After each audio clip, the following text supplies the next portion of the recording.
So-called digital asset treasury firms have announced plans to raise a combined $79 billion so far in 2025 just for Bitcoin purchases, according to advisory firm Architect Partners. But that trend is expanding into smaller tokens as well. And I'm pleased to say that joining us now is Strategy Executive Chairman Michael Saylor. So, Michael, it feels like, of course, MicroStrategy, Strategy as it's now known, really started this crypto treasury company trend that we're seeing now. I know that you broadly are supportive of seeing that, seeing competitors come out and also raise their own crypto treasuries. But how do you feel about the trend that now it's moving more into altcoins? It's moving away from Bitcoin. Do you think that that's a sustainable setup?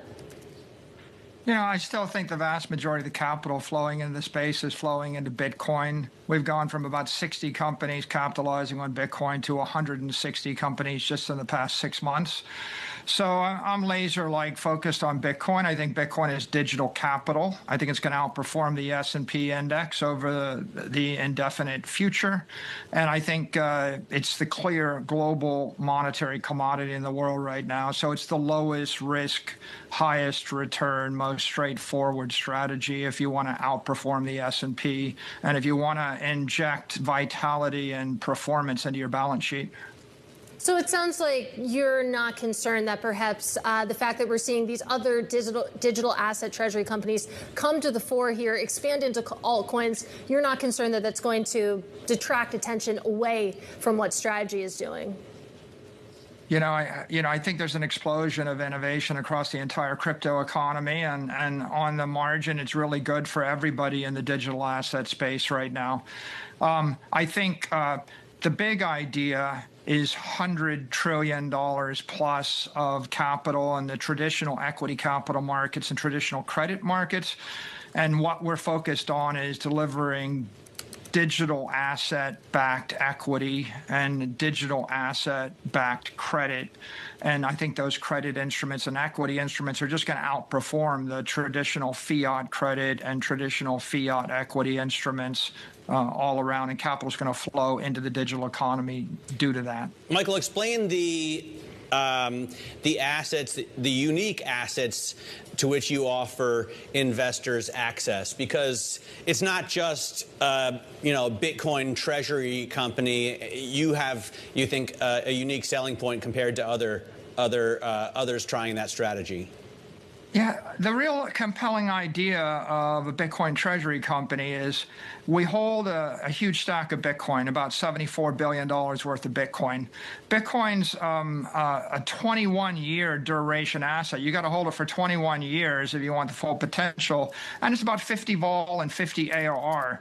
Most people don't want that amount of volatility, even though it's got that performance. And who wants to wait 21 years? So what we've done is we've created structured Bitcoin in the form of Strike, STRK. We give you the Bitcoin upside, a guaranteed dividend, and principal protection, and that's an alternative for people that don't want the roller coaster. We've created a long duration senior credit instrument called Strife. Think of it as a 21-year Bitcoin-backed bond. Pays about 8.5% dividend yield right now for people that just want that quarterly dividend yield and a seniority in the capital structure. And then you've got a high yield long duration instrument called Strife. It's actually paying like 11.5% dividend yield right now. And so that's for people that want high yield forever. And they'd rather have 11% quarterly than take that's guaranteed than the roller coaster of Bitcoin. And then the most exciting thing we've done just a few weeks ago, it's the biggest IPO of the year. It's called Stretch, STRC. And STRC is like a monthly Bitcoin-backed bill. And so think of it as a Bitcoin alternative to treasury bills or money market funds. It's 9% dividend yield, monthly cash pay.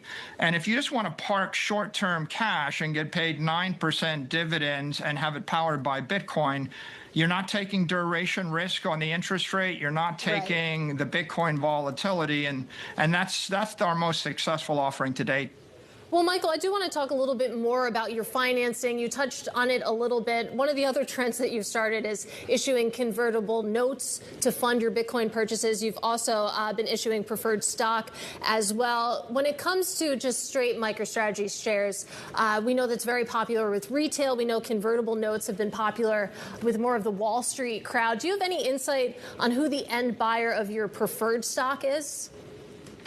Well, right now we've had really extraordinary demand from retail. In our last offering, I mean, we started with about 30 or 40 million of retail demand on the first preferred, and then it increased to 60 million on the second preferred, and then 120 million on the third preferred, and about 600 million on the fourth preferred. So retail's off the charts. We've also got a lot of institutional long investors, people that are holding it. Look, if you like Bitcoin or if you like MSTR, these are all pretty compelling for any pool of capital you've got. And then, of course, a bunch of hedge funds also got very excited about this. There's lots of different ways to trade these against each other. So a good mixture of institutional as well as retail investors buying into all these preferreds.